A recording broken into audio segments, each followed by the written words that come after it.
যুবক প্রতিদিন তাহাজ্জুদের নামাজ পড়তে যায়। ওই তাহাজ্জুদের পথে একদিন একজন সুন্দর মেয়ে, সুন্দরী মহিলা এসে পথ আটকায়। পথ আটকে বলে, কি ব্যাপার? না, আমি আল্লাহওয়ালা ব্যক্তি, আমি তাহাজ্জুদের নামাজ পড়তে যাচ্ছি। না, ছাড়া যাবে না। মহিলাটা ওই যুবককে আকু করে জড়িয়ে ধরে। তখন যুবকখানা বলে, আজকে তাহাজ্জুদের নামাজ পড়তে পারবো না। তখন ওই মহিলা বলেছিল, চলো আমার বাড়ির মধ্যে চলো। মুসলমানের ঘরের ছেলে মেয়েরা, আব্বারা, তরুণেরা এরকম করে ওই মহিলাটা তার ওই যুবকখানাকে তার বাড়ির মধ্যে নিয়ে চলে যায়। তার বাড়ির মধ্যে নিয়ে চলে যায়। বাড়ির মধ্যে গেল, বাড়ির মধ্যে চলে গেছে, বিছানার মধ্যে শুয়ে আছে।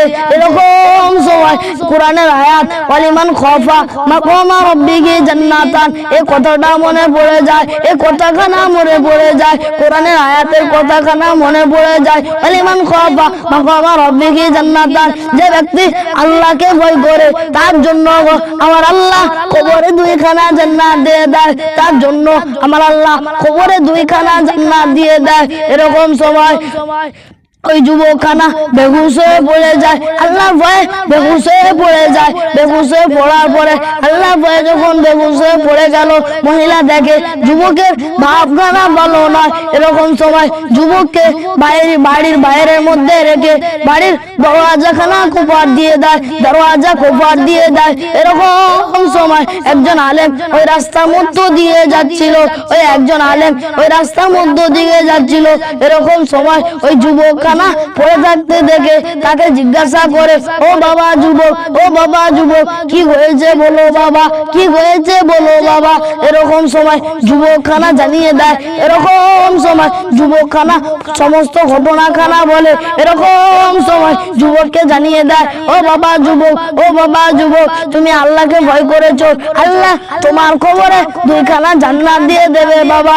আল্লাহ তোমার কবরে 2খানা জান্নাত দিয়ে দেবে বাবা। সেই জামানাটা ছিল ওমরে ফারুক রাদিয়াল্লাহু তাআলা আনহুর জামানা। এরকম করে কিছুদিন পরে ওই যুবকখানা ইন্তেকাল করেন। ওই যুবকখানা ইন্তেকাল করার পরে ওমর রাদিয়াল্লাহু তাআলা আনহু ওই ব্যক্তিটাকে, ওই জ্ঞানী ব্যক্তিটাকে নিয়ে কবরের কাছে চলে যায়। কবরের কাছে গিয়ে কবরের মধ্যে সালাম দেয়, আসসালামু আলাইকুম ইয়া হালাল কবর। কবর থেকে কোনো আওয়াজ আসে না। দ্বিতীয়বার সালাম দেয়, আসসালামু আলাইকুম ইয়া হালাল কবর। কবর থেকে দ্বিতীয়বারও কোনো আওয়াজ আসে না। কবরের মধ্যে তৃতীয়বার সালাম দেয়, আসসালামু আলাইকুম ইয়া হালাল কবর। বলার সঙ্গে সঙ্গে কবর থেকে ওয়ালাইকুম সালামের আওয়াজ খারাপ এসে আসে, ওয়ালাইকুম সালামের আওয়াজ খারাপ এসে আসে।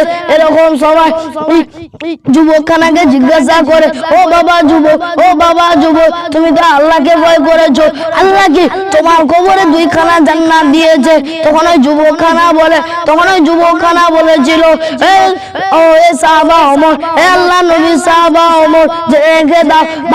বাপ ছেলের অঙ্গীকার ভঙ্গ করতে পারে, মা মেয়ের অঙ্গীকার ভঙ্গ করতে পারে, স্বামী স্ত্রীর অঙ্গীকার ভঙ্গ করতে পারে, কিন্তু আমার আল্লাহ কোনোদিন, আমি বান্দা, আমার অঙ্গীকার ভঙ্গ করতে পারে না।